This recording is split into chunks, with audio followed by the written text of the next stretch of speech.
Good morning. Awesome. Okay, I have a question for you right off the bat. Does anybody have this thing, this is a terrible way to phrase this, I could not phrase it better. Does anybody have this thing where when they see something, it triggers a memory? Here, I'll give you an example, or make you feel something. Like, every time I see a guitar, I think of my grandpa. Because my grandpa taught me how to play guitar. Or, every time I see a Waffle House, I think of that one crazy thing that happened one time at 1 a.m., which is a totally different sermon for another day. Or when I play Monopoly, when I see Monopoly, I think of broken relationships and really long nights. And these are just things that I think of when I see these things. And sometimes, I wonder what Jesus is thinking when he sees things. I don't know if you've ever wondered that too. Like, what was Jesus thinking right then, right when he saw that? What was he thinking? What was he feeling? And in the scripture this morning, I think we get a little bit of insight into this question.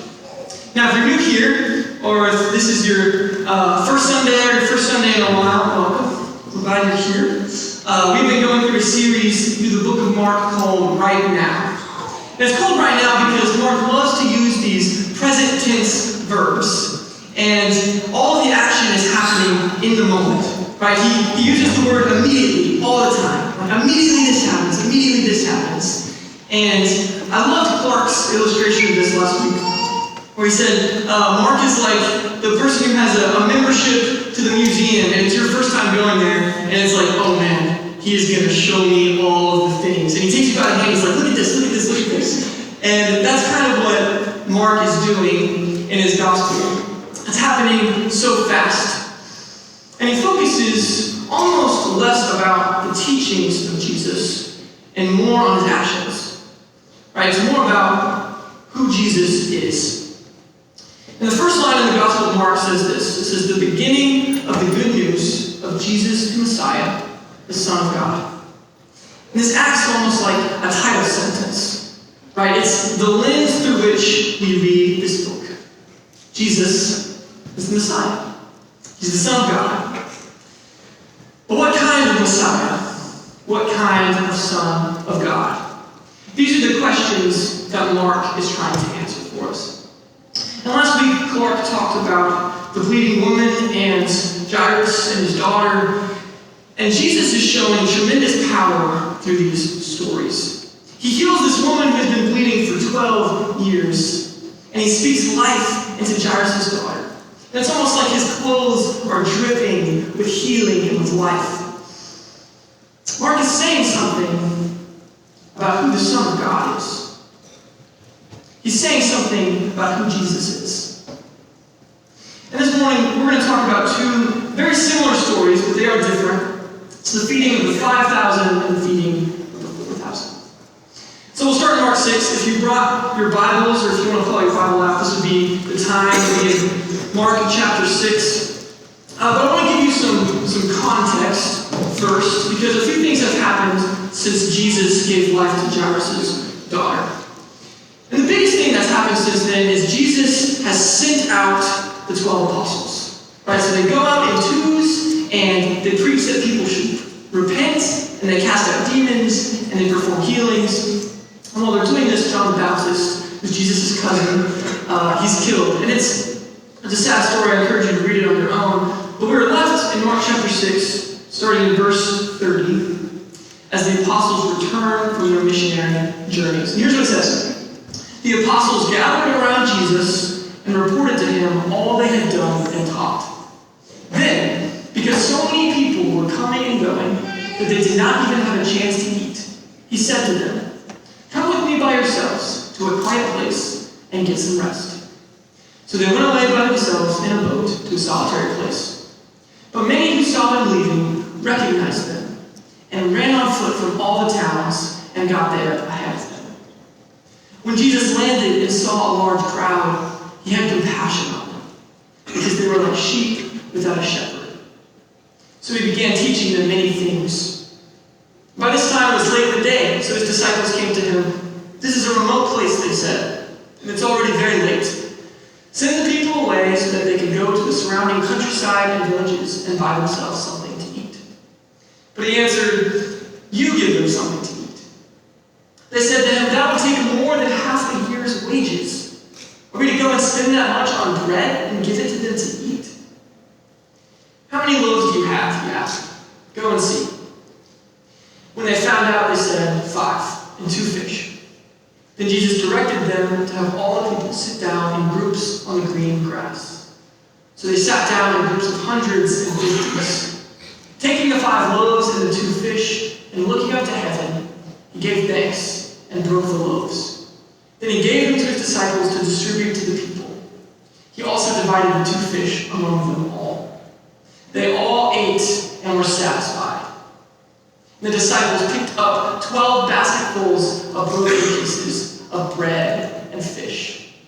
The number of the men who had eaten was 5,000. Man, what a story. Now, first off, I want to say this is the only miracle that Jesus performs that is recorded in all 4 Gospels. And so there's something significant about this story. It's the only one. So let's start at the beginning. Verse 30, the apostles gathered around Jesus and reported to him all they had done and taught. Then, because so many people were coming and going that they did not even have a chance to eat, he said to them, "Come with me by yourselves to a quiet place and get some rest." So they're telling Jesus about what happened, right? They cast out demons, they healed people, they called people to repentance, and it seems like they made so much of an impression that they caught the attention of lots and lots of people. The people pursued the disciples. And so much is going on around them, which is just like, okay, y'all are tired, let's get out of here. So verse 22, they went away themselves to a solitary place. But many who saw them leaving recognized them and ran on foot from all the towns and got there ahead of them. So we don't know exactly where Jesus and his disciples would have landed around the lake, but probably around the northwest corner by the Sea of Galilee, because there were slopes and fields there. And the people from all the towns get there first. And this question is always asked. It's like, how did the people beat the boat? That's crazy. Were they just like super fast? Like, how fast were these people? And we don't really know. I mean, there could have been a wind that makes the boat go slower, or really there were people joining the crowd along the sea. And so it wasn't just like all of these people running all the way here. But in any case, these people are making an intentional choice.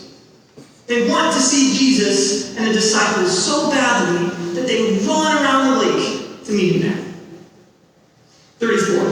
When Jesus landed and saw a large crowd, he had compassion on them, because they were like sheep without a shepherd. So he began teaching them many things. So the people are tired, they're sweaty, they just ran around a lake, and they stand there expectantly, and Jesus looks at them and sees sheep without a shepherd, and he has compassion. Now these people in this part of the Galilee area, this was a primarily Jewish audience. And it seems like they were hungering for something that their own religious leaders weren't giving them. Jesus calls them sheep without a shepherd. Okay, question. Do we have any shepherds in the room? Just one. Is there any former shepherds? Okay, we have some. Okay, has anyone ever seen a sheep before? In real life? Okay, on TV? Everyone, almost, maybe. Okay, great. Well, if you know anything about sheep, they're not the smartest. I saw this video once, and it says the sheep gets stuck in this hole. These people are trying to get it out, and they finally set it free, and it runs along, and then it jumps right back into the hole. And it's just a very, very sad story. But without a shepherd, sheep will wander off and die. And so as Jesus sees these people in need of spiritual nourishment, leaderless, he has compassion on them and begins to teach. And I think this is the turning point of the story. We're getting a little bit of insight to what Jesus is thinking when he sees, right? He sees them, sheep without a shepherd, and he has compassion on them. And the Greek word here means to have pity, or to have compassion. And it's only used 3 times in the book of Mark. Once here, as Jesus sees the crowds of people and has compassion on them, and begins teaching them. Once in chapter 8, when Jesus feels for another crowd of people, and that's really awkward. But what's going on there? It's probably okay. Sweet. And once in chapter 9, when someone says, and the rest of you, thank you. And once in chapter 9, when someone goes up to Jesus and says, Jesus, please have pity on us. And so only twice is this word used in the book of Mark to describe how Jesus is feeling. Once in the feeding of the 5,000, and once in the feeding of the 4,000. And don't hear me wrong, I'm not saying that Jesus doesn't show his compassion in other ways, that he doesn't have compassion on people, but Mark is making a deliberate choice in these 2 stories to show Jesus' compassion. Jesus has compassion because they were like sheep without a shepherd. They were leaderless, they were lost. They began to teach them. I think there's a direct relationship between Jesus' compassion and his teaching. Right? Jesus is providing the leadership they lack by teaching them. We don't know exactly what Jesus taught here, but again, remember what Mark is trying to show his audience. He's trying to say something about who Jesus is. Right? So maybe this story is less about what he was teaching and more about what it shows us about the character of Jesus. So let's keep going. Verse 35. By this time it was late in the day, so his disciples came to him. This is a remote place, they said, and it's already very late. Send the people away so that they can go to the surrounding countryside and villages and buy themselves something to eat. But he answered, you give them something to eat. They said to him, that would take more than half a year's wages. Are we to go and spend that much on bread and give it to them to eat?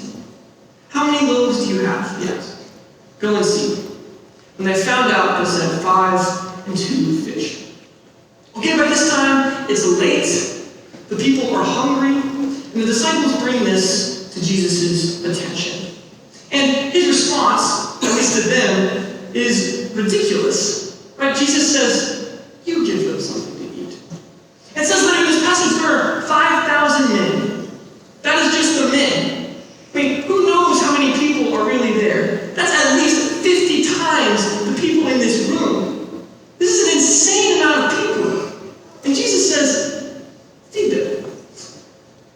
And the disciples' reaction, I think here is warranted. They're like, I would have to spend half a year's pay to feed all of these people. An insane amount of money is required to feed an insane amount of people. Jesus says, well, what do you have? And they go and they find out and they have 5 loaves of bread and 2 fish. 1 loaf of bread does not feed that many people. And 5 loaves surely don't feed 5,000. Then Jesus directed them to have all the people sit down in groups on green grass. So they sat down in groups of hundreds and 50s. Taking the 5 loaves and the 2 fish and looking up to heaven, he gave thanks and broke the loaves. Then he gave them to his disciples to distribute to the people. He also divided the 2 fish among them all. And they all ate and were satisfied. And the disciples picked up 12 basketfuls of broken pieces of bread and fish. The number of the men who had eaten was 5,000. So he separates them into groups. This would have made it easier for him to feed them, right, to distribute the food. And he takes 5 loaves and 2 fish. He thanks God. Literally, the Greek here is he blesses God, right? He blesses his name. This was the traditional Jewish prayer before every meal. And he breaks the bread. He starts handing it to the disciples. And they start giving it to people. We aren't exactly sure how this happens, but everyone eats and is satisfied. And there are 12 baskets left over. They did not start with 12 baskets. Right? And I think this is have heard before, right? Jesus feeds over 5,000 people. What a tremendous display of power. What a tremendous display of God's provision for his people. He not only meets their needs by teaching them, but he meets their physical needs as well. See, Mark is saying something about who Jesus is. He's the kind of Messiah, he's the kind of Son of God that has compassion for his people. Like a shepherd to sheep, he meets their needs. This is great, this is true. Jesus does feed people, but I think almost the feeding in this story is a subsequent act in the narrative. Because let's not forget the turning point. When Jesus sees a crowd, leaderless, lost, hungry, and he has compassion. Jesus has compassion on a crowd somewhere else in the book of Mark. In chapter 8. If you want to turn to chapter 8, this is where we're going to be now. It says, during those days, this is in verse 1, another large crowd gathered. Since they had nothing to eat, Jesus called his disciples to him and said, I have compassion for these people. They've already been with me 3 days and have nothing to eat. If I send them home hungry, they will collapse on the way because some of them have come a long distance. His disciples answered, but where in this remote place can anyone get enough bread to feed them? How many loaves do you have? Jesus asked. 7, they replied. He told the crowd to sit down on the ground. When he had taken the 7 loaves and given thanks, he broke them and gave them to his disciples to distribute to the people. And they did so. They had a few small fish as well. He gave thanks to them also and told the disciples to distribute them. The people ate and were satisfied. Afterward, the disciples picked up 7 basketfuls of broken pieces that were left over. About 4,000 were present. After he had sent them away, he got into the boat with his disciples and went to the region of Galilee. Sounds pretty similar, right? Jesus is speaking to large crowds of people. He sees them, he has compassion on them, and he feeds them. But there are some key differences. One of which was that these people have been listening to Jesus for 3 days. 3 days. That is a long time to listen to one person. And also, the text makes this pretty clear. They are in need by this point. Right? They have eaten all of the food that they brought with them. And this time, as Jesus has compassion on them, he doesn't teach them. Because their need is different. He sees that they have nothing to eat. He has compassion on them. And he feeds them. The sole purpose of this miracle is to meet the needs of the multitude. And these were Gentiles, right? By this time, Jesus and the disciples were in the Decapolis, he's around this area. So this is a predominantly Gentile audience. Now, Gentile is just someone who is not a Jew. Most of us here are probably Gentiles. And Jesus doesn't just see and have compassion for the Jews. He sees and has compassion on the Gentiles. See, in both of these stories, Jesus meets their needs as an expression of his compassion. And I'm conscious of how Mark's audience would have heard of this story. Because Mark is primarily writing to the Romans, right, to the Roman Christians in Rome. And so they're coming out of and are surrounded by a very different context of worship. In Roman mythology, there are these 2 brothers, Romulus and Remus, and they grow up and they decide to found Rome. But they disagree about who should rule it. So they fight, and Romulus kills Remus. And Romulus becomes the first king and ruler of Rome. This is the start of Rome. And I think this is pretty representative of what Rome values. They value power. Right? Roman gods are known for their strength. Because if you have strength to overcome your opponent, you have power. on this idea. Roman gods don't act out of compassion. They act out of selfish gain. So as Mark writes these stories about Jesus, he challenges how the Romans might have viewed power. The Roman gods are not like Jesus.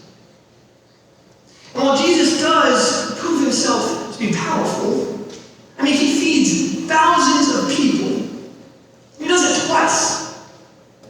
The difference is, Jesus is not cruel. He isn't just powerful. He cares. He's compassionate. That is the kind of Messiah. That is the kind of Son of God that Jesus is. He is powerful, yes, but he is compassionate. And so, while challenging any false prejudice of what a God was supposed to be like, I think there's another message in this text for the Roman Christians. During this time that Mark is writing this, the Christians are being heavily persecuted by the Emperor Nero. And there are lots of reasons for this, one of them being he blamed Christians or used them as a scapegoat after this major fire that burned a bunch of stuff down. Whatever the case, these Christians were horribly mistreated. They were tortured, they were torn apart by dogs, they were lit on fire, they were crucified. But think about what this message means to a group of people whose friends are being set on fire. Jesus sees you, and he cares about you. And not only that, but he can provide for you. Because that's the kind of God that he is. A few years ago, after my freshman year of college, I had a summer job, and this was, by far, one of the hardest experiences of my life. Without being too specific, I was in a city where I had no friends. A couple of my co-workers disliked me. My direct boss was repeatedly passive-aggressive. I had no one I could talk to who I knew who wasn't miles and miles away. And there's so much to this story that I could unpack here, but I remember night after night, I would sit and pray. And it'd be like 2 a.m. I would pray and I would pray and I would weep. I would cry. I'd say, God, do you see me? And if you do you care? And in the midst of all of this, I wrote this song. And if you don't know this about me, this is an integral part of who I am. I've been writing songs since I was 13. This is my emotional outlet. And I'd like to share with you a section of this song, if that's okay. And I wrote this song. It was 3 a.m. and I grabbed my guitar and I walk outside because I don't want to wake anyone up. I remember just feeling broken and lost and in desperation. And I was just crying out to God. And I was weeping and I was yelling. And as I was feeling these things, and I was writing this song, it all came out so fast. But in the midst of this, I felt invoked by the Holy Spirit. And as the Spirit came over me,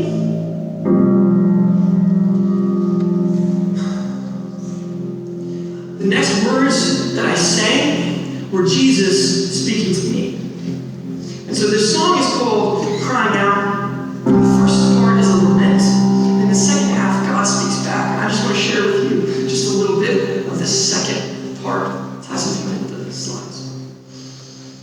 Here's how it goes.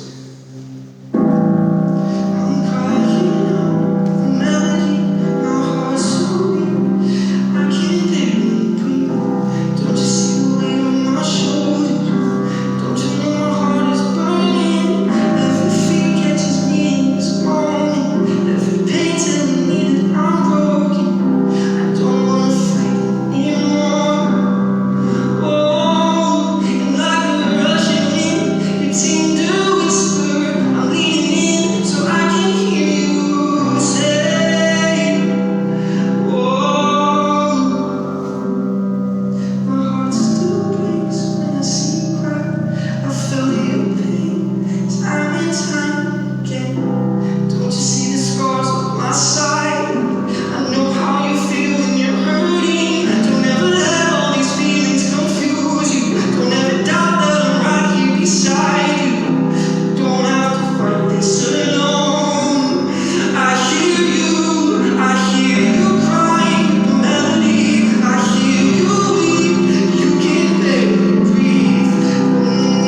met my need with his presence.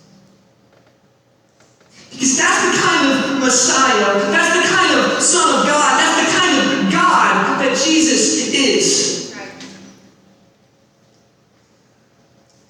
And I want to be clear, this didn't just fix my life. My situation wasn't perfect after this moment. My circumstances were still the same. But I knew I wasn't alone. Because there's a God who sees me and he cares about me. And he knows how I feel because he felt it and worse on a cross. And I think he looks at these people, sheep without a shepherd, and he goes, I don't want you to be lost anymore. Let me teach you because I care about you. And I think he sees these people who are hungry, and he goes, I know what it feels like to be hungry. Let me feed you because I care about you. And I don't know who needs to hear this right now, but Jesus sees you and he cares for you. And he intimately knows your pain. He knows how you feel. And I think we're called, in light of this text, to trust that God cares for us. That is the kind of God that Mark shows Jesus to be in these stories. And you're right, I think it's easy to say that now, right? It's easy to say that in this room. It's much harder when a relative passes away. It's much harder to say that I trust that God cares for me when my parents divorce. When my own marriage starts to fall apart. When I'm fired from my job. When my parents start to grow older. When I'm failing my classes. When my friends betray me. When I'm diagnosed with a chronic illness. When I have an anxiety attack. When I struggle with mental health. When I can't overcome my addiction. It's easy to say that I trust that God cares for me when everything's going good. And even the disciples, days after the feeding of the 5,000, they look at the lack of food in the Decapolis and they go, but who could feed these people? Days. But how many times does God have to prove his faithfulness? Man, it's like if I went home for Thanksgiving break, and every day I asked my dad if he was going to feed me. And I think the first time, he's like, yeah, I mean, you're a college student, like, there's stuff in the fridge, why are you even asking me that? But by day 3, he's got to be going, son, my son, don't you know that I care for you? Don't you know who I am? In the moments that you struggle, when your circumstances seem insurmountable, I encourage you to remember who Jesus has proven himself to be. He's the kind of God who sees his people and has compassion. That is the kind of God who you can put your trust in. I want to call the worship team back up. During this next song, there are going to be people by the stage. We want to pray over you. If this message hit you, man, know that God cares about you. The people of this church care about you, and they want to pray with you. Please go seek them out. As we close, I'd like to read for you Psalm 23. Psalm 23 says this. The Lord is my shepherd. makes me lie down in green pastures. He leads me beside quiet waters. He restores my soul. He guides me in the paths of righteousness for the sake of his name. Even though I walk through the valley of the shadow of death, I will fear no evil, for you are with me. Your rod and your staff, they comfort me. You prepare a table before me in the presence of my enemies. You anoint my head with oil. My cup overflows. Surely, goodness and mercy will follow me all the days of my life, and I will dwell in the house of the